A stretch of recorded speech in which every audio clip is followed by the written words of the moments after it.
Basketball is back, and BetOnline remains your number one source for all your sports betting needs this season. You'll always find the latest odds, team matchup info, player news, and game trends at BetOnline. And as your continued source for all sports wager information, BetOnline features live betting, free contests, and giveaways all season long. Always the fastest and easiest way to bet all your favorite sports and events, whether that's NFL, NBA, NHL, MMA, tennis, boxing, or even golf. Head to betonline.ag to join and receive your 50% welcome bonus with your first deposit. Make sure to use promo code BLEAV, that's BLEAV, to receive your rewards. It's BetOnline, where the game starts. Tell them the Noisemaker sent you. Popcorn World.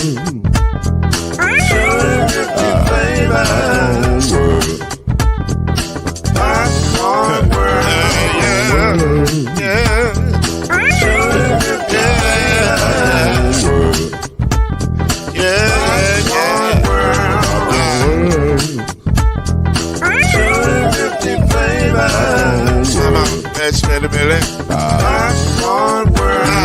Can I make you groove now? Yes, I can. So you can get this groove in a bag of a can. You can make it round the world, man, the holes in your hand. Popcorn World. 250 flavors gonna make you smile. 250 flavors gonna make you smile. 250 flavors gonna make you smile. I said popcorn make you smile. Ah. Popcorn World. Popcorn World. Popcorn World. It's a popcorn world.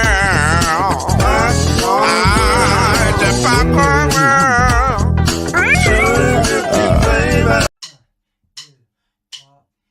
You're now listening to BLEAV in the ACC with Heisman Trophy winner and Florida State legend, Mr.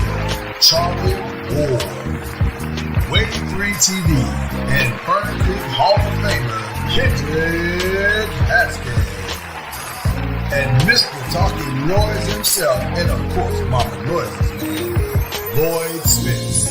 And now it's time for BLEAV in the ACC.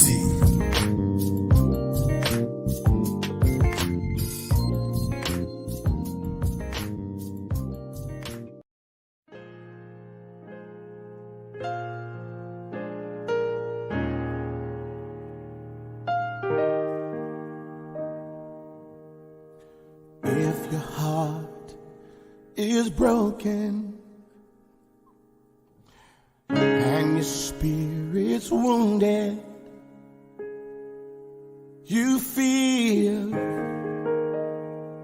like no one is there for you. Have your troubles brought you tears? Pain, doubt, and fear. You don't know what to do. You hear the word of the Lord saying, be healed. Be healed. Rise, take up. We are in unprecedented times right now, and this has been an unbelievably unique and difficult sports week for most of us. Dare I say all of us. But have no fear, we have hope in more ways than one. We are thrilled to welcome this morning to our show the very beautiful, the very talented, the very capable, and one of the pride and joys of the Ward household, young Hope Ward. How are you doing, young lady? How are you doing today? Thank you. Thank you for that very, very warm introduction. I appreciate that. I'm doing really, really well. We're glad to have you on the show today. We were hoping to walk into this show today with just complete euphoria and joy and excitement because Hope is a proud member of the Horned Frog Nation. And so she is riding the wave right now. And we were going to get into all of that and talk about her experience and the journey and all the things she's got going on. But before we get to any of that, we would be remiss if we did not talk and discuss a little bit about the shocking, I think is probably the best words, uh, uh, circumstances of Monday night. Uh, and just very simply, unless you've been living under a rock, you are fully aware now that young Damar Hamlin, 24-year-old Damar Hamlin, safety for the Buffalo Bills, made what looked like a fairly benign and routine tackle that ultimately resulted in a unprecedented and unbelievable unique timing of events that we're finding out a 1 in a million chance this thing could have happened to him on this football field, but it did. He passed out on the field, had to be resuscitated. CPR was administered to him for almost 10 minutes, and he was then rushed to the hospital where he is now laying in a UC Medical, I think is the name of the hospital. Am I right about that? UC Medical, and he's there laying and fighting for his life in critical condition, though he has shown some progress. And I want to say this too, because a lot of times in the media, we have to get that story out quickly, and so we shorten the context of the story or context of the update down to something that sounds like it's something. So he said he's showing progress. Yes, the answer to that is yes. However, we have to be honest about what's happening. And what's happening is that he has moved, according to his doctors, from 100% ventilation, which means the ventilator is working for him completely, to 50% at the last report, which means that he's trying to breathe with the assistance of the ventilator. But make this very clear. It is still a very critical situation. It is touch and go, but he is fighting, and that is a great and good thing. With that being said, there was an update just this morning from Adam Schefter, and let me pull that up real quick. And it basically said that Damar Hamlin's father, Mario Hamlin, addressed the entire Bills team on a Zoom just yesterday to personally update everyone in attendance on his son, per source. Mario Hamlin informed the Bills that Damar was making progress, and in the words of one source, the team needed it. So he's making progress, and that's basically the same thing that we've heard throughout all of this. So that sets the stage for this particular discussion, at least the opening discussion here. And I want to get you guys' reactions and thoughts. And if you guys don't mind, listen, I'm a gentleman, I'm a Southern gentleman, so it's always ladies first with me, you know. So Hope, we would love to start with you. You've been in and around football your entire life. So what are your thoughts seeing all of that? It's just like really interesting and just so kind of hard to process as like a sports fan and also just as a human being as well, just seeing how quickly things can turn and how, a routine tackle that, we all saw in the replay. And then, after they came back from replay, there were trainers around him and then they brought out the ambulance. I was confused in the moment. And then, as time went on, they started updating. And I guess just seeing all those events unfold, it just kind of, my heart stopped for a second. And, it just dropped. And, I just felt for his family and all his teammates. And I'm glad the NFL made the right decision to postpone that game. They can figure out the logistics later, but I think it's important that his life is first, and this is just about life or death. This isn't like a torn ACL or something. This is really, really serious, and I hope he pulls through, and so he can be an inspiration to so many other people as well, and he can hopefully one day maybe get back out on the football field. But yeah. Wow. Mr. Ward, you have played this sport at as about as well as anyone has ever done it. You built a band of brotherhood that probably exists to this day. What were the thoughts that were running through your mind when you saw this? Well, it's definitely something that you don't normally see. I'm sure, there have been times where you've had cardiac arrest or heat exhaustion or those types of things where you have to have medical assistance right away. And sometimes they pull through and sometimes they don't.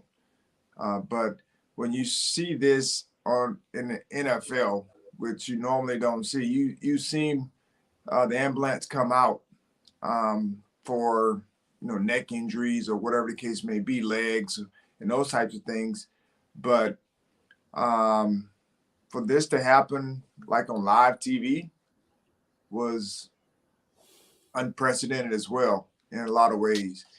But I can only imagine being a teammate, seeing your teammate in that situation where you don't know. And the only things you can hold your hat on at that point is just praying that God will help him through this situation and that he'll be able to make it through and understand that, life, we can't take it for granted. Like it can happen in just one instance. And so we have to live our life with purpose. Should do that anyway. Right. But when you see something like this, you definitely make it a point to think, man, I got to make sure that I'm living my life with purpose. I would definitely agree with that. There's probably a lot of people that have been reevaluating their journey this week and saying, man, I maybe I should go ahead and start that thing and do that thing or whatever. Kendrick, you were in Cincinnati this past weekend or this week, I guess. Yeah. So you had a chance to kind of see some of it all up close. Talk about what that experience was like, man. Yeah, I went up there on Tuesday, and there was fans out there. Actually, most of the fans I saw were Bengals fans. They were out there, and they had put up a makeshift memorial outside of UC Medical Center, just right across the street.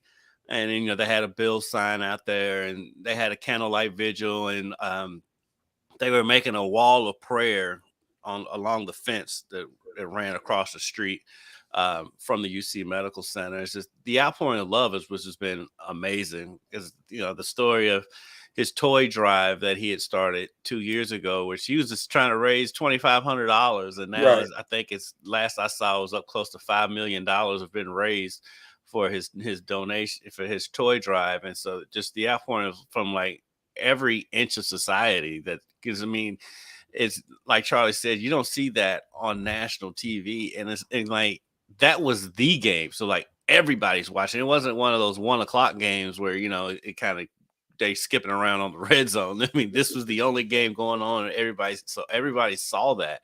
And I'm glad that the players stepped up, because from what I've heard in the days since is that it was the players that decided they weren't playing anymore. It wasn't anybody else making that decision. I'm glad the players took a hold of that decision and decided they weren't going to play. I personally don't know how you come back a week later, let alone in that game, in that day. So I'm just interested to see going forward, because both of those teams have games this week. And do they play this week? It'd be tough. And I want to send out prayers for T. Higgins too. Yeah. Like the mental side of that, because he's blaming himself, and he did nothing wrong. He's not. It was just a freak accident. Ooh, wow. and over 7 I million. thought I'd That's heard that. awesome. I thought I'd heard that, but I wasn't sure. So that's why. Yeah, Uh-huh. that's good. Wow. But like just yeah, come on. Our thoughts go out to T Higgins too, because you know that he's probably going through it too mentally. And let me say this too. I'll take the blame on this one. I really, there's so many layers to this thing that have evolved. But one of the things that I have just been so frustrated about is some of the commentary surrounding some of the aspects of this, like the T Higgins thought. I got to be honest with you. I don't know Bart Scott at all. I don't know who he is. I've never met him. I've never crossed paths with him or whatever. He's probably a really nice guy in and of himself and of the moment that he lives his life or whatever. I thought that was really irresponsible of him to say that T Higgins was to blame for this. That's language matters. Language matters. And to say the words blame is, to me, not understanding what you're really trying to get across. I don't think that's what he meant, but at the same time, you got to be careful, man, about what you say and how you say it. This is not a blame thing. T. Higgins didn't leave the bench to come on the field to take this man's life. That's not what he did. He did what he does. He's been doing since he was a kid on the little league. So that's not a blame thing. So I don't want to hear. We got to be careful about what we say, and also, Skip Bayless, be careful of the timing by which you say things, because timing matters as well. Yeah, the NFL is going to have to figure this out, and that's what they're doing right now. But you calling for them to figure it out as the ambulance is leaving the field is wildly inappropriate. So it's just, and I understand all of this is happening in real time, and humans are going to make mistakes. I get it, but at the same time, in a moment like this, I think the thing that for me emerged was, number one, that life is so fragile, and that we must lead, I think, with our humanity first, our godly humanity first. Like, we're seeing people. This is real. This is not.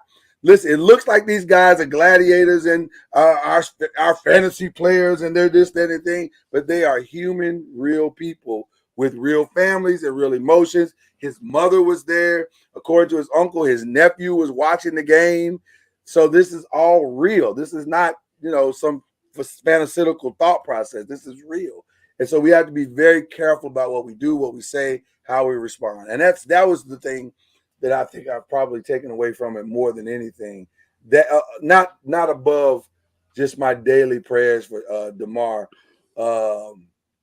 But I will say, ask this question to you guys. What do you think from a football perspective is about to happen? I tend to believe that, because right before we came on, I just heard Dan Graziano, who's been doing an amazing job covering this as well from the league's perspective. He said the 1 o'clock movement of the Ravens Bengals game, because it was initially scheduled at 4:25, and to have them move it back up to 1 o'clock kind of signals maybe that they're not going to try to play this other game. And if I'm being honest, I think they should leave that other game alone. I understand the ramifications. I understand that you're basically probably forfeiting home field advantage to the Kansas City Chiefs. I get it. Or maybe the Chiefs, I don't know, in some benevolent act say, hey, you know what? Let's just play this on a neutral field. We feel good about who we are. So I don't know. We'll see how that works. But I do think forcing these guys to go back out on the field and then relive it, kind of, because we're still in it in the moment, is a lot to ask from a mental health perspective. I think that's just my opinion. What do you guys all feel about it? Well, I totally get, everyone's thought process and what have you. I think the progress that he's making, I would say, gives people or the players some hope, to be able to play with a good conscience, even though they did see and experience and still going through those emotions that they may have But I do think the progress of where he is currently may give them that extra hope to know that they can go out and compete at a high level, or compete at all. But I just think the progress that he's making definitely gives them that small window of hope to be able to go out and play this weekend, even though they did experience what they experienced on Monday night.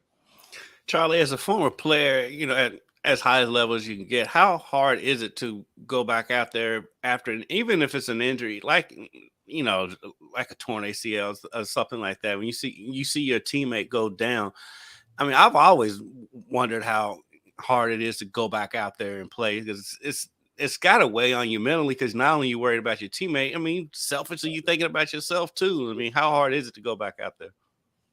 Well, I don't think I've experienced that level.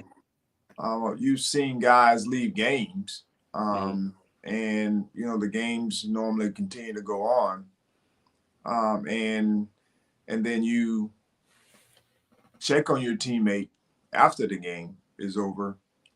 But in this instance, it's very similar to seeing, you know, a family member that may be going through a similar situation, whether they're dying or they have some form of an illness that you're witnessing. Sometimes it's just hard to move on because you're thinking about and worrying about them in a sense. And so I think it's no different. Like we try to make sports different than life. To me, it's the same. You know, it's a lot of the similar emotions that you have seeing a family member going through a difficult situation like this, and it's hard to, you know, kind of do things for a while, and it affects people differently. I think that's something that you know, on both sides, because you're like, well, how can you play a game when you're going through this situation? But everyone doesn't process emotionally the same. Right. And so some people may be able to go out and play a game, and some may not. But we can't hold both of them like at fault, because you're saying they don't have any empathy. Well, everyone processes differently, and so we can't be judgmental on both sides of it, because one decided, hey, I want to play, and another one says, hey, I don't want to play. Yeah. I wonder from a national psyche. Hope, I'm gonna ask you this question: how do you think, as fans, we will view the game now? Like, can we go back to the normality of just watching our favorite game, or is it always going to be now in the back of our minds, like, oh man, that hit? Like, can we ever go back to the way it was, I guess, is the question. I think we can. I think the first couple of weeks, I mean, especially this first week, I think, well, every time somebody gets hit, we're going to wince a little bit. But I think that eventually wears off. I mean, that's just human nature. And so I think eventually it'll wear off. For some people, I mean, and honestly, I mean, it's going to be some people that might be chased away from the sport. But like the diehards are always going to come back. Right. And so, I mean, there'll be those winces.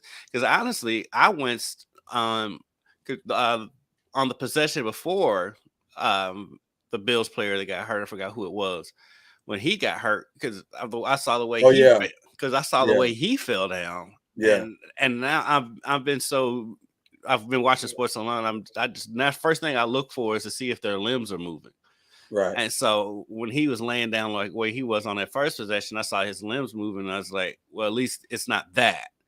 And so then on this one, when I saw him on the replay, you know, initially we didn't know what was going on, because you didn't even see him pass out till they showed that overhead shot. Right. And so when he was down, I did see his legs move, so I was feeling better at first. But then as it went on, it's like, oh my goodness. Yeah. And so, but I do think eventually, you know, see that there'll be those first winces when we first see somebody get tackled, and after that, you know, I think we'll move on to normal. Hope, what do you think about that? Absolutely. I agree. And obviously it will still be in the back of our heads, of course. And I think also with like targeting hits in college as well, you see Marvin Harrison was down for a little bit. Yeah, that was Hit. Yes. And also actually earlier that day in the Tulane and Oklahoma game, two players collided and they were both down They were for down for a minute, yeah. a minute. And so I think you really just kind of gotta it'll be there obviously, but it'll definitely probably wear off over time. And it's actually the same thing happened in the 2020 Euros with Christian Eriksen, and he just collapsed on the field. And I still don't know how they continued the game after that, but I know that was very scary to watch. Yeah. As a fan, and it. But I guess it's still it'll be in the back of your mind, of course. But I think we'll continue on, especially with the playoffs right around the corner and whatnot. So everybody's getting excited for that. I want to give another shout out to a friend of mine who joined us on my other show, Talking Noise, this week, the day after. His name is Danny Cobble, soon to be Dr. Danny Cobble. He's an athletic trainer, has been for years. Ironically, he's done it with like Western Kentucky and the Philadelphia Eagles. And he kind of gave us a insight to the whole circumstance, because it was such a weird moment, because the guy, he took the hit and he stood up and he fell and you were like, what.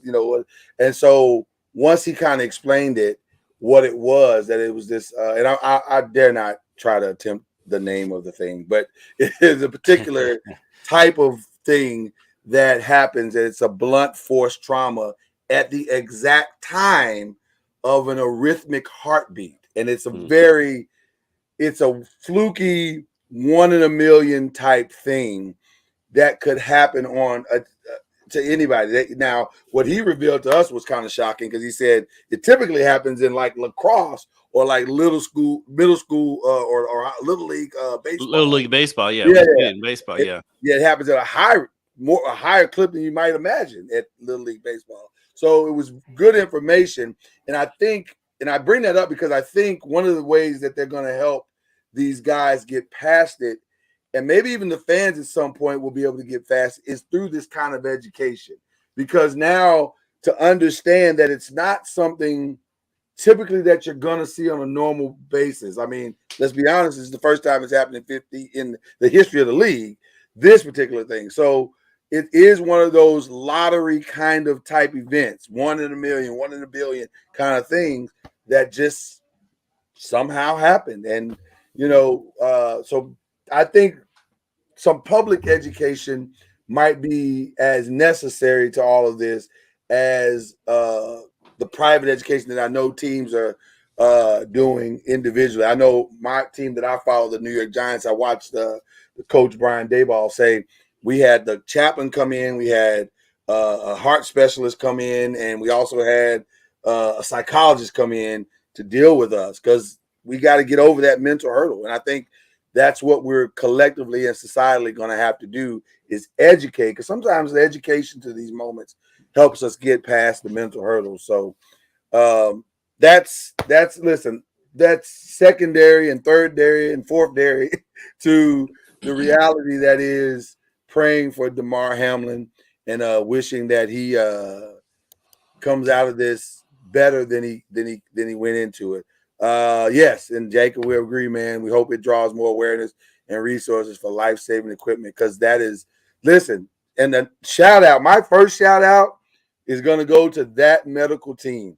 They did an outstanding job, and the only reason he's even afforded the opportunity to fight for his life is because of the work that they did and the coordination from both sides, not just the Buffalo Bills, but also the Cincinnati Bengals and their team as well. So shout out to them. Right. I'm usually one, because I have no problems throwing stones at the NFL and some of the dumb things they do. Absolutely. But they get a whole lot of credit. And I saw a lot of people like, why are they not canceling the game? I'm like, look, they've never dealt with this either. Right. And Right. they eventually did the right thing. They wasn't gonna just snap, and it's they're processing everything too, and it's also a process that you have to go through before you can just can't. I mean, it was what an hour after it was when they right. It went and wasn't. postponed the game. It wasn't like it was like the next day. Right. So, but Right. but no, the NFL apparently they've trained for this.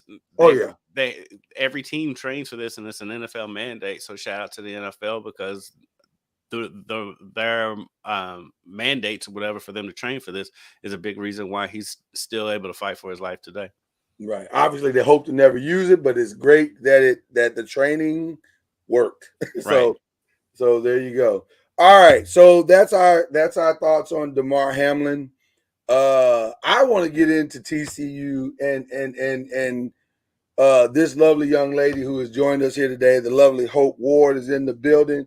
I don't know if you saw me smiling, Charlie, when you were talking earlier, but it was just funny because the other lovely Mrs. Ward tried to sneak in. She didn't think we saw her, but we totally saw her. but that's why I was laughing because it was just funny. But Hope, you are quite the phenomenon of yourself, ma'am. A champion soccer player and I'll say world class instrumentalist. Where is your but I hear your heart lies in this other thing that you're doing. This journalism, is that something you're trying to get into? Yes, I'm majoring in sports broadcasting. Look at that. Hey, You just happen to know a group of people that might be able to help you. yeah, welcome aboard. That's so cool. That's so what I mean, besides the obvious, what drove you into sports broadcasting? Well, I guess for a while I was just really wanting to get into the sports industry because there was a point in time where I knew I wasn't gonna be able to continue athletics in college, and obviously that proceeds to being professional as well. But so I was thinking about doing sports business and all of that, but then also I realized I know a lot about sports. I eat, live, breathe sports practically my entire life. So I found sports broadcasting program at TCU, and I'm absolutely enjoying it. I'm in my second year there, so I'm really really enjoying it. That's very cool. That's very cool. Who are some of the people that as you look out into the landscape of sports, you say that's I'm watching that person. That person's kind of inspirational there. A person like Holly Rowe Yeah. or Oh yeah. as well. I definitely have seen them as inspirations. Who's the second person? Maria Taylor. Maria Taylor. Yeah. Oh yeah. Big time. Yeah. Yes, I've seen them as inspirations this entire time as like leading females in a pretty male dominated industry. Yeah.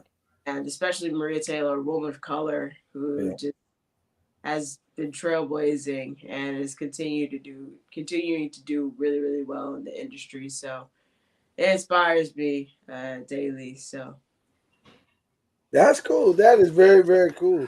So how much have you been able to do hands-on as far as sports journalism at TCU? Because when I studied it at Murray State, that was one of the draws for me to go to Murray State because you got to do hands-on pretty fast. I think it was in my second year I was able to start doing stuff. Have you been able to do anything yet, or are you still kind of in the process of getting into it? I haven't been able to do like any on-camera stuff, but I've been doing a lot of behind-the-scenes work. I was fortunate enough to be able to run a game camera for our volleyball team. Nice. Part of one of my classes, and also get to observe the control room. So I understand like what goes into a sports production now, and all the different little niches and all of that, and all the jobs that come with it. Like, yes, they're like 2 on-air talent, but there's like 100 to 100 to like 300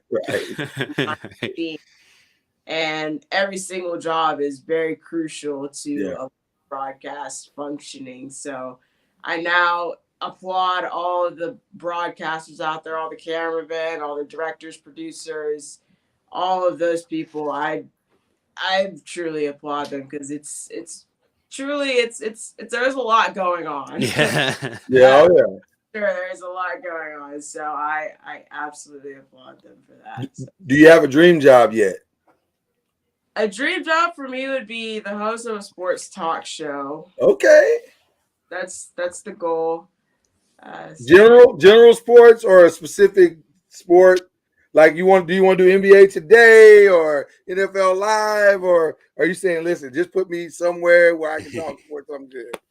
I think general sports for sure, because I watch so many, and I know there's a lot of sports that don't really get as much coverage as they should. So I definitely want to be a catalyst for that as well.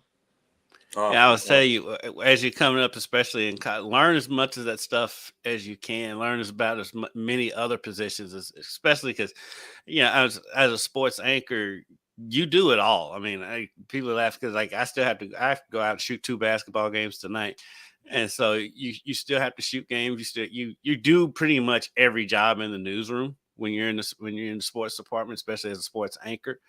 And so learn all of that stuff because at some point, even the stuff that you learn that you may not hardly ever use, at some point it'll come in use, and it'll be at the most random time. Usually it's a crisis, but learn as much stuff behind the scenes as you do in front of the camera and writing and all that stuff, because at some point all of that stuff comes into play. Oh yeah, listen, I came a different way because I did not start in what I was passionate about. I started in some other things because people was like, take the safe route. And I was like, well, I did that for 20 years. And then I found out that wasn't the route I wanted to take. So I came to all of this late in the game. But what I'll tell you is the exact same thing Kendrick told you. Learn it all because you're going to use it all. Listen, I'm the editor. I'm the marketer. I'm the chief bottle washer. We do all of it. So it's a part of it. But it's good to know it all, because then as whatever you're doing grows, then you can say, I need you to do this. I need you to do that. And you know what you're talking about because you can speak the editor's language. You can speak the boom language. You can speak the gaffer's language. You can speak the key grips language because you've done it all. You've moved something electrical. You've moved a microphone and held it with your arms shaking, trying to get the bass sound, or mic somebody up to get whatever you needed to get, or you mic yourself up. So the more you know, the better off you're going to be in the long run. I completely agree. I think that's phenomenal advice. And ask a lot of questions from the people you can ask questions for. Be a sponge in this business. Be a sponge. Soak it all up because that information is going to come in handy one day. So that's good stuff. That's good stuff. So now let's take your professional career just for a second over here. Let's talk about the fan hope. How does it feel on Monday? Now, listen, I'm just going to say this. I'm just going to put this out there. I don't know if this is true, but I'm going to put it out there. Prior to Hope being there, no national champ appearances. Hope comes with the national championship pedigree. I'm just saying. I don't think it's a coincidence. I don't think it's a coincidence. I think it's maybe DNA is what I'm saying. Okay. Hope, how do you feel? You're about to experience your first national championship. It's insane because I think obviously this is like our first national championship appearance since we won it in 1938. So pre-World War. That doesn't count. We can't count that. Well, we got a little trophy in our trophy case, and our last Heisman winner was Davey O'Brien. So when our last Heisman winner has an award named after him that he won. So right. That's been a long time. Right. Get a little dusty, so we need something fresh. We need something fresh in the trophy case for sure. But it's crazy because I could have never imagined that, our team, my school is, going to be playing for a national championship at like the highest level. Yeah. And I think we're also giving a lot of hope to other teams that, aren't seen as, traditional powers. Like, we're the first team since Oregon to be non-SEC / Clemson / Oregon in the national championship. Right. So it's insane, and it's absolutely crazy. And I think we're just doing this for every other conference out there that's sick and tired of hearing about, SEC dominance and all of that. And I guess we're representing the Big 12 as well, because we're the only other Big 12 team to make the college football playoff.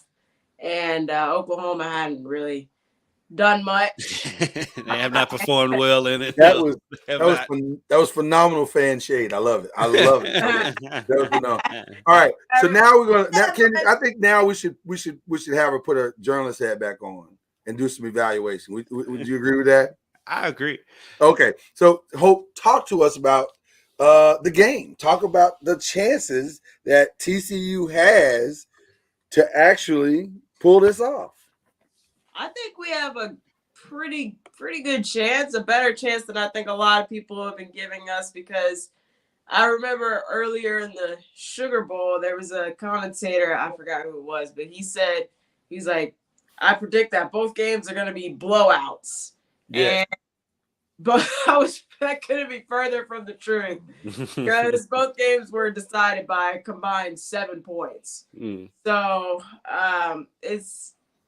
I think we're in for another good game. I know a lot of people are probably like, oh, but Georgia's defense is so strong. They still gave up, 42 to Ohio State. And Ohio State, I know we're missing a couple key players on offense.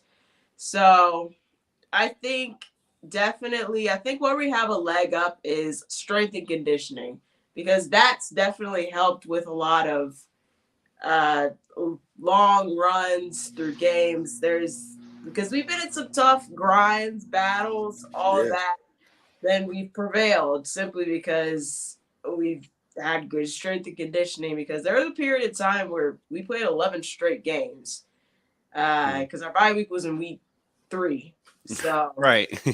As you can see, after a nice little 3-week rest, we came out and dropped 51 points. So I guess that definitely helped. And I think, they're pretty speedy. But I think we match up in speed as well. But I think we can beat them in the strength and conditioning battle for sure. So that's an interesting take.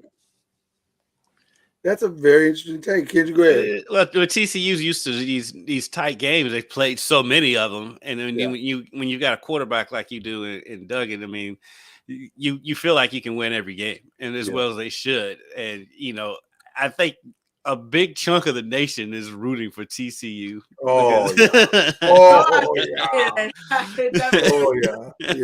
Happy. We're already rooting for him against Michigan anyway. Right. So, because like Hope said, so much hope is given to every other school that's not SEC and Big Ten. And so everyone's rooting for TCU. So they'll have that going for them. Georgia's tough, but as good as Georgia's defense is, this is not Georgia's defense from last year. No. And so I like TCU's chances in this game. Hope, finish this sentence. TCU wins if they can execute.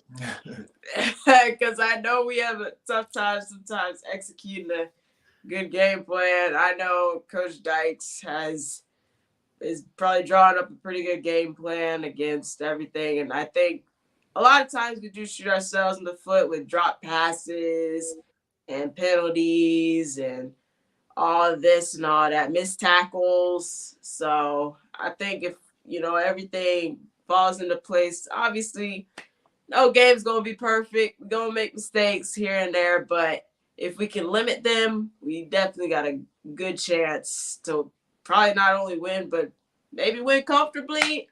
Okay, I like that.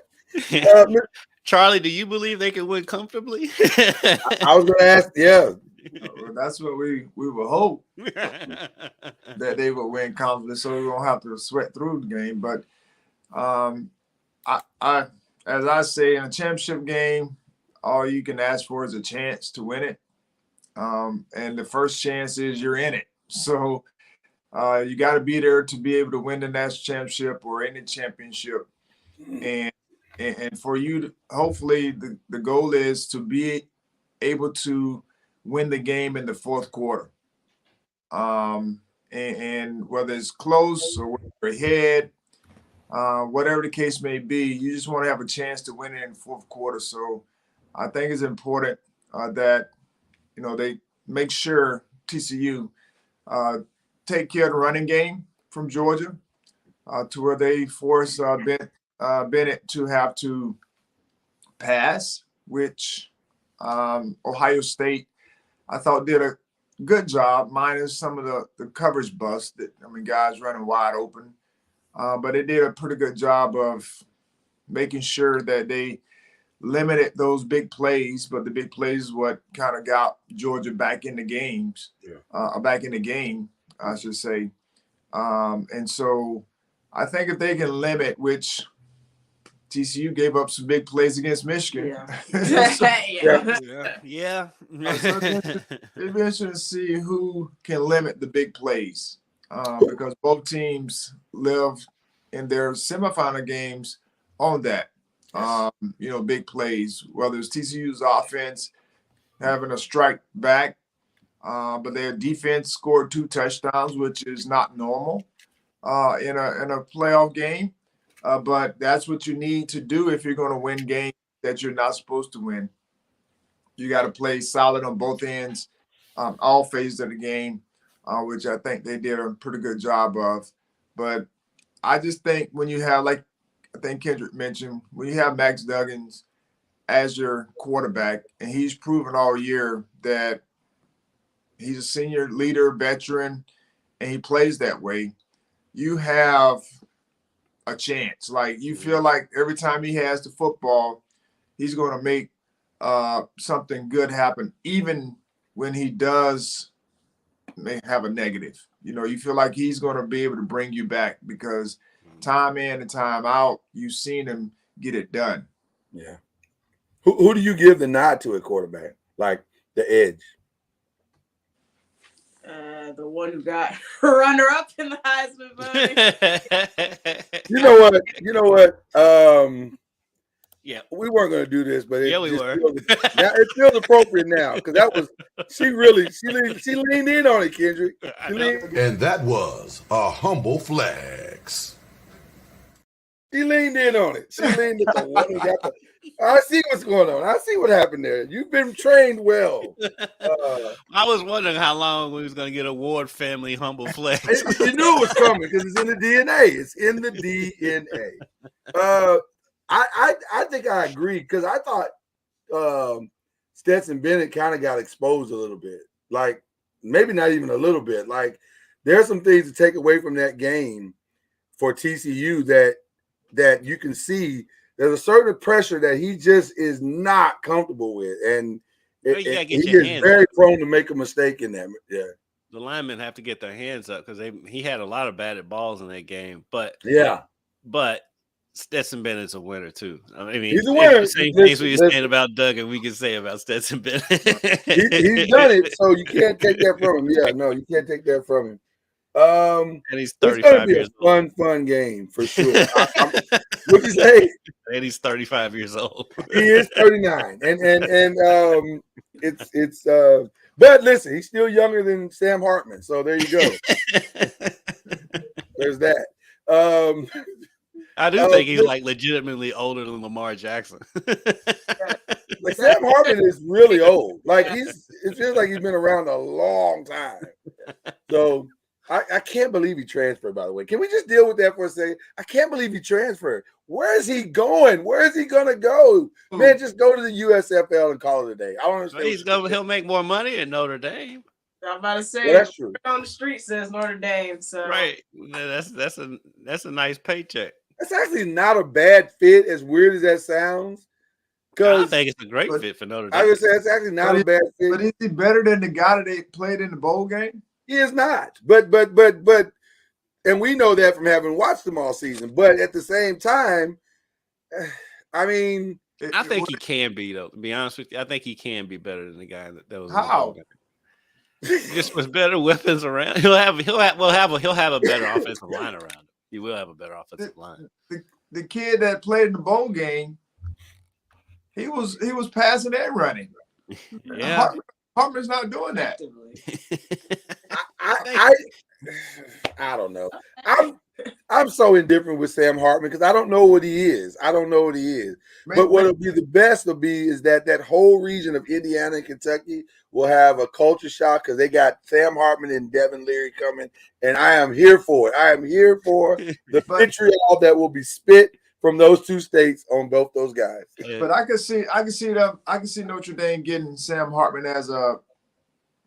I think he's a go-between. Insurance policy. There you go. Policy for the quarterback. Because if the quarterback goes down again, they at least know they have a veteran guy behind them that can come in to get things done, that's been able to do it. So I see him more as an insurance policy than anything else. And the experience in the room will be great for him. Having that extra eyes of seeing things that you maybe don't see as young quarterbacks, that'll be nice to have in the room as well. Beyond that, I have no idea why he's there. The crazy thing is, I'm not in South Bend, so I don't know how much expectations is being hoisted upon him there. But I know that the expectations in Lexington for Devin Leary going to UK is really high. They really think they're getting like Joe Montana. This is gonna be like getting Devin Leary will be the equivalent of getting a bad Amazon purchase because you saw it one way on the screen and then you got it and you're like, this is not what I ordered at all. This is completely. I think he'll be okay. I think he's going to be okay, but I think the expectations shouldn't be. We should temper expectations though. My question: what kind of offensive line does Kentucky have? Because that's going to be not good. It was off. Last season was awful. Yeah, not good. They were young. They could get better, but they were awful last year. I mean, they about got Will Levis killed. I mean, they were so bad that about midway through the season, I was saying if I was Will Levis, I'd just stop playing. Just get ready for the draft. Go ahead and Instagram out my letter now. Say, guys, I'm not going to be able to finish these last 9 games. All right, listen. Before we go, we got some ACC bowl results. As you all know, Louisville took off and won the Wasabi Fenway Bowl in fine fashion. Once again, shout out to our guy Deion, Coach Deion Branch, the only undefeated coach in the history of Louisville football. The Gasparilla Bowl. I didn't even know this was a thing. I was like, oh yeah, it's in Tampa. I had you are well educated in these bowls, brother, because I was like, I have no idea what this is. I still know what a Gasparilla is. Because of Gasparilla is a big party in Tampa. Okay, I'll go with that then. All I know is Wake Forest won it. Sans Sam Hartman. So there you go. Military Bowl, Duke finished off what was be considered a very successful Duke season. Mm-hmm. For them, beating UCF in the Holiday Bowl. I'm sorry. Why don't they call it a military bowl? So why is Duke and UCF? I don't know, Charlie. I was gonna move past that because when I saw that, I was like, this doesn't make any sense. It's the military bowl. There's no military schools whatsoever. It seems like it'd be a no-brainer, but okay. Just put their name on it. They just put their name on it. So.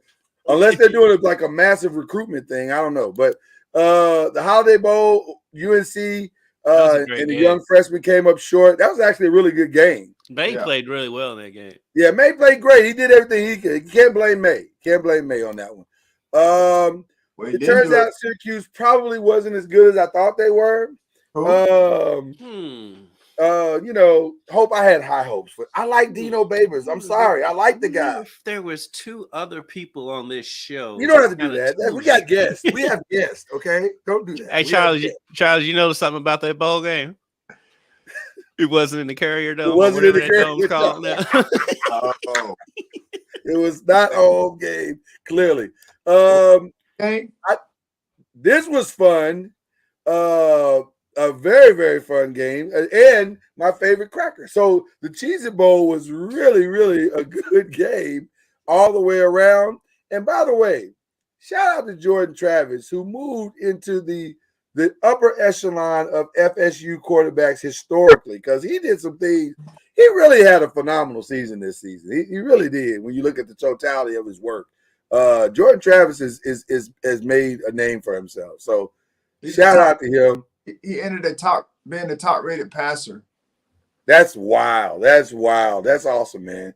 I also enjoyed looking at the pictures of Charlie Ward going down to the field and standing in championship regalia. Yeah. It feels like. And that was a Charlie Ward humble flex. Not only because you walked through like the main thing and everybody was like, Charlie Ward. And then you walk through. You were standing there. Charlie was like the salt guy in the World Cup. It was a little bit of a flex. Not a big one. Not some of your bigger ones, but definitely a flex. Definitely a flex. You had your whole family on the field, Charlie. Come on now. You can't not flex you for having nobody brings the whole family on the field. I'm just saying. Well, our son Caleb was working, so he was on the field. Mm-hmm. And we happen to know some people that helped us get on the field. just happen to know a couple of people that might have former Heisman Trophy and national championship winner on the field. And by knowing people that can get you on the field, did you mean like everyone in the stadium? Because there's not one single person that wouldn't have let you on that field. You have to have the right. That's true. You don't want to get Kevin Hart. That's true. Yeah, I was gonna say you don't want to go out like Kevin Hart. You don't want to get Kevin Hart. That is very, very true. And then of course we had the Mayo Bowl. Technically it's the Duke's Mayo Bowl, but they're not paying us. So but NC State was not able to overcome their quarterback woes, so they took the L to Maryland. Pitt, surprisingly, I'll be honest with you, this shocked me because I didn't see this one coming. UCLA, who has, for all intents and purposes, played relatively well all season long, could not overcome Pitt. So who played quarterback for Pitt?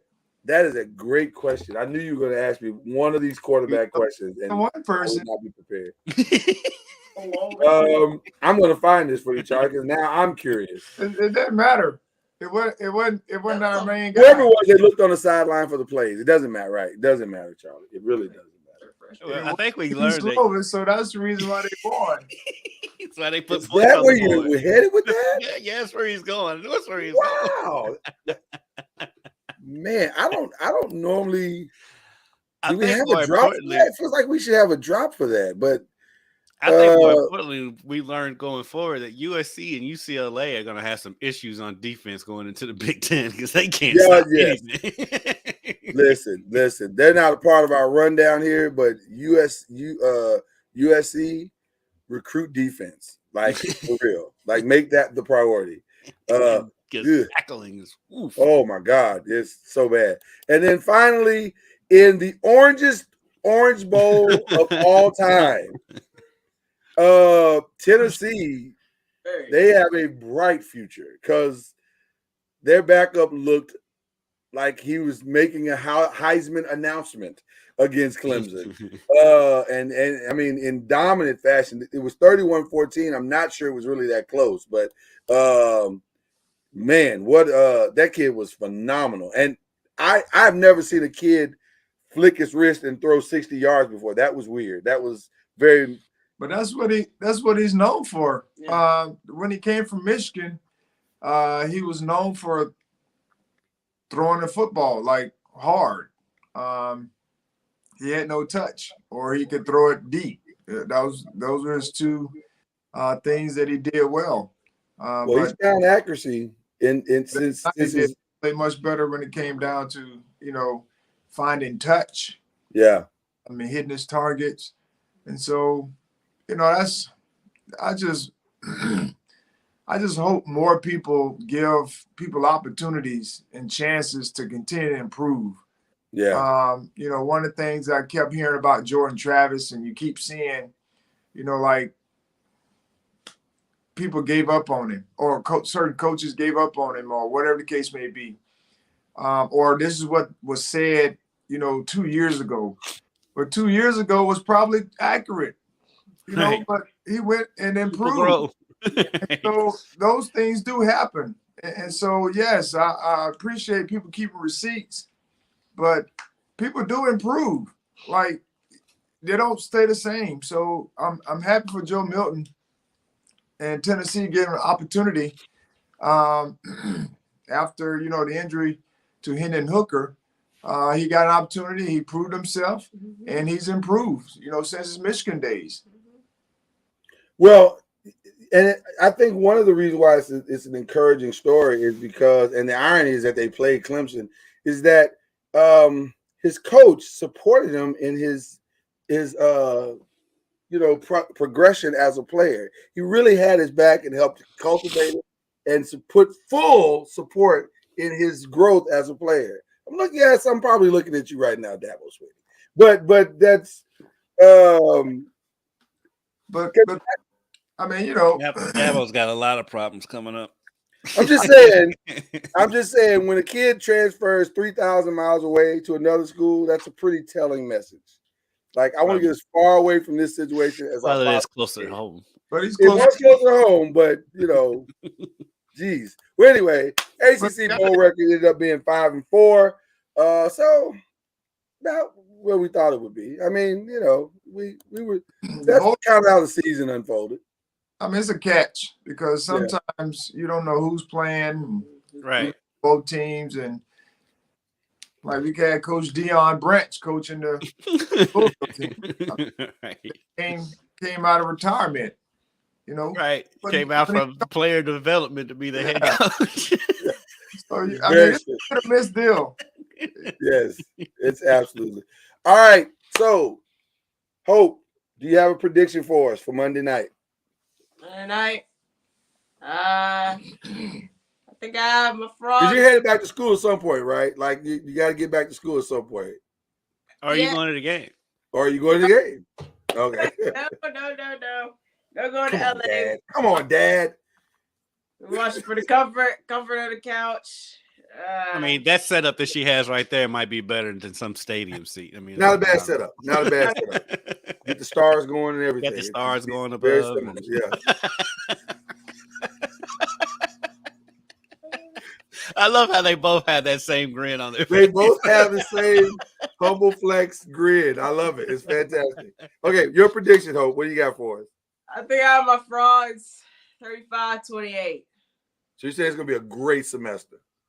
Is what?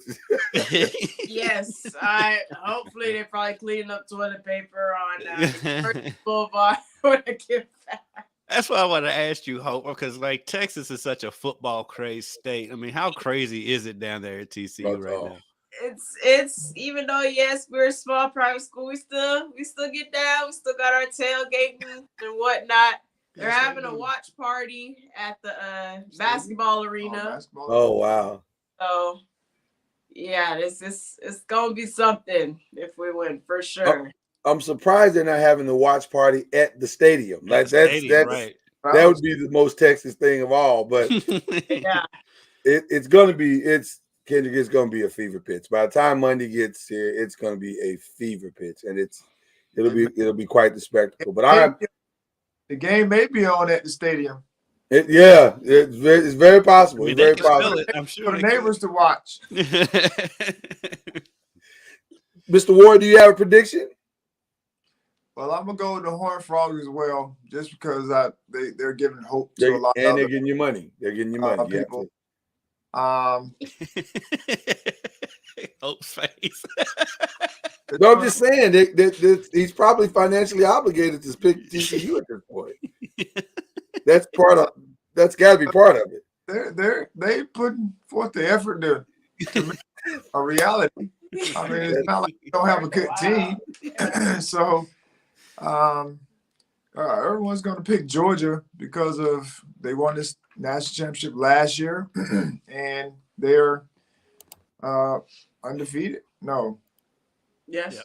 Oh yeah, they're undefeated. So, but I like TCU chances of winning. I do believe that both offenses will find ways to manufacture some offense and put points on the board. But the difference is going to be TCU's defense. You know, they got to get better, of course, in the back end. Can give up these big plays, but I don't see Georgia, doing a lot of trickery, Right. to what have you. But I'm going with TCU. I don't have a score. I just want them to win. All right. All right. Fair enough. Mr. Haskins, what you got? Well, as much as I love the Ward family, I'm in my heart I'm rooting for TCU, but with my mind I'm going to pick Georgia in this one. I think it'll be a close one. I'm thinking like 33-28. But Georgia's good. Georgia's just they're so good and they have so much depth, and I think this is going to give TCU some issues. But I'm rooting for Hopi. I want to see the Ward family jumping up and down and in that basement after they win the national championship on Monday. But I'm going to pick Georgia. My head says this is Georgia's national championship to lose. My heart will be solely with TCU. So I'm going to pick with my heart. I really, really want, because I know how much a win like this means to Fort Worth, Texas, who needs to be inspired. That city needs to be inspired. So I'm rooting for, openly and aggressively rooting for TCU. The whole show's rooting for TCU. Yeah. We are Horned Frog together. So with that being said, that is our show. We got our shout outs now. And let's start with the lovely Hope Ward once again. And we'll single her out. Let's just kind of single her out there a little bit, even though her dad is like taking up her shot. But we're gonna single her out and let her give some shout out love there. So who's shouting out this week, Hope? Who am I shouting out? I guess the entire Horned Frog football team and I guess athletic community in general, because our fall sports finished very strong. Our volleyball team made it to the round of 32 for the first time it's been a minute, and beat Washington, ranked Washington. So that was exciting for sure. Also, the soccer team, whom I work for, I love those girls dearly. They made it to the Sweet 16.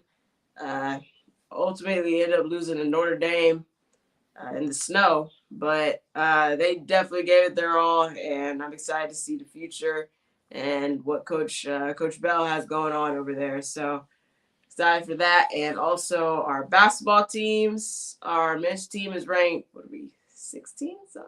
16th in the nation. Beat Baylor last night in a very, very close one at one point. So that was exciting. Our women's team, they're doing better than they have in years past. So we're proud of that. We're proud of that for sure. So yeah, so we're excited for baseball. I know we'll definitely do pretty well in that as well. So yeah. First of all, that was the most Ward thing of all, to be able to shout out the entire athletic program. You are a chip off the old block. You are your father's daughter. I want to give you all the credit. That's why we love y'all.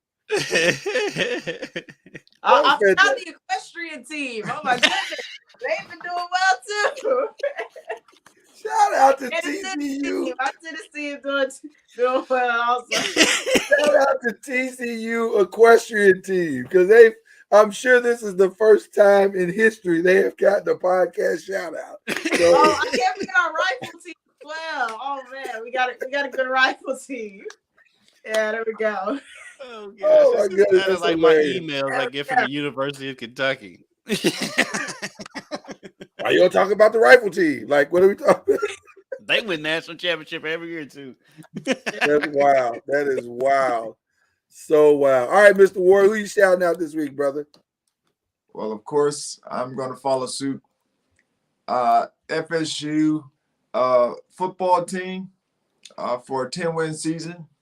And of course, Coach Norville and Jay Trav and everyone for having a great bowl game. It was a great experience for all of us. So we're grateful for that. Want to shout out Coach Brooke and the women's basketball team. I think they're 13-2, or maybe 14-2 after tonight. They play Clemson here at home. Get a chance to go watch them play. I'm looking forward to watching Lanaya. I think is her name, Lanaya, who is up for. She should be up for the Wooden or whatever they call for the women. She will be. Because she's been player of the week, like every week. Yeah. She's putting up great numbers, helping the team be successful, and she's a joy to watch. So we're getting an opportunity to go watch her play tonight. Not just her, but the team as well. But she's sensational. And also shout out to my basketball team.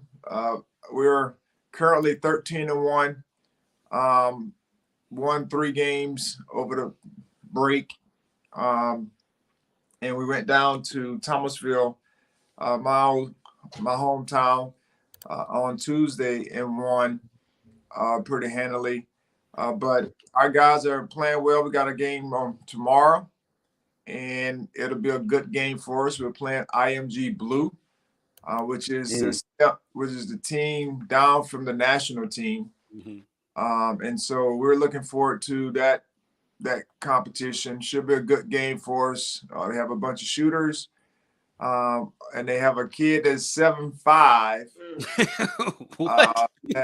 That's playing. So I'm just interested in seeing him play. I was fortunate to be there with Yao Ming, and Yao Ming, of course, is huge. He's 5'6", and so just to be in his presence was always, like, man, he is just big. Because he wasn't a string bean either. He was a huge man. Yeah. So he is a huge man. I'm really interested in watching or seeing this 7'5" kid come through the door. That's the.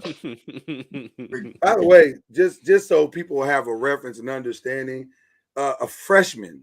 Let's be clear about who Taniyah Lawson is. It's not just that she's amazing. She is right now, in my humble opinion, far and away the best women's college player in the game right now. 25 points a game, 5 assists, 2 steals. She'll give you a block every now and then. Listen, she is everything she was advertised to be. And quite the steal for Coach Brooke, who we have an affection for here at the show. So there you go. There you go. Yeah. Kenny, who you shouting out, brother?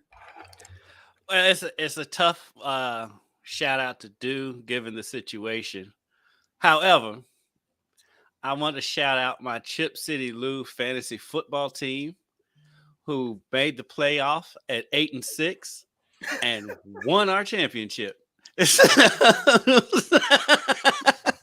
they give you the championship? Oh yeah, I got the email this morning. Oh wow! So that means I won too. I'm so excited. On my other league. So shout out to everyone in our league who all happen to be members of. Don't do that. The BLEAV family. Don't do the that. Talking Noise family. You don't have to do that. They were very talking a lot of noise at the draft. Okay, wait a minute. Hold on. Making fun of the fact that I have lights in my back porch so that I can. So it's not a flex. It's just lights on the porch, and I just want to thank all of them for their participation in the league this year. They were very formidable competition. And I love the fact that I have now won the championship in this league twice, and I've only played in it 4 years. Don't do that. So you know what? I think in the world of sports, we would call that dominance approaching dynasty. So well, that may be true. I look forward to your all's participation next season, and I greatly, greatly appreciate you all allowing a team to barely make the playoffs and then sweep right on through to the title. So shout out to you guys. You know what? In the world of dominance, they may call it a dynasty, but on this show, we call it. And that was a humble flex. I'm not even sure how humble it was. I'm being honest with you. I don't. Yeah, hit it twice because I want it. Hit it again because I won it twice. No, I'm not hitting it again. All right. Well, I have an actual shout out to give. This guy over here. I got to shout out I'm calling him my head coach and my quarterback, Daniel Jones. I have to shout him out, who played phenomenal this weekend. And yes, the New York Football Giants will be seeing you all in the playoffs. We're so excited. They won't be seeing Dallas because both of us going to get beat before we get to that. That's not true. That's not true. If we get Minnesota, we have a very good shot of making it to the next week. This is true. Yeah, we get, Philly and San Francisco, it's probably over. But that's okay. This is progress. For suffering Giants fans, this is progress. That's all we want. You really want progress. This is progress because you still don't know what you want to do with Daniel Jones. We still don't know what? I'm sorry. You still don't know what you want to do with Daniel Jones. Is this really progress you want? Now you're going to have a bad draft pick. That's another conversation for another day. But for now, we all aligned. We're one. Playoffs. All right. There you go. Guys, this has been so much fun. Hope you are awesome, and welcome to join us whenever you want. That's an open invitation. Just call Dad and say, I'm coming this week. I'm hanging out with the young fellas. Come home. I'm sure you can do it from your dorm. You can do it from the dorm room. I'm sure they got great Wi-Fi. So there you go. You do got some good Wi-Fi. Sure. Yeah, just jump in there and just call Dad. You got a spot for me this week. If you all win on Monday, we expect you to come through. You got to come. If you guys win, knocking stuff over. Listen. If you guys win, because I'm sure you headed back at some point, probably this week or next week or whatever. I head back on the 15th actually. So no, Hope. If y'all win Monday, you got to go back like tomorrow. Like, what are you talking about? You got to at least be a part. Charlie, you got to give a pass. She got to throw at least one toilet roll. At least one. I mean, geez, that's memories for a lifetime. What are we talking about here? Okay, all right. We'll work all that out in post. You guys, we love you. Have a great week. Continue to pray for Damar Hamlin and his situation. And we love you guys. Appreciate you. This is Believe in the ACC. Peace. You've been listening to Believe in the ACC with Charlie Ward, Lloyd Spence, and Kendrick Haskins. Please like, follow, subscribe, and share from the Noisemakers page on Facebook and on YouTube. And you can also listen to us on Spotify, Apple Music, iTunes, and wherever podcasts can be heard. And join us next time.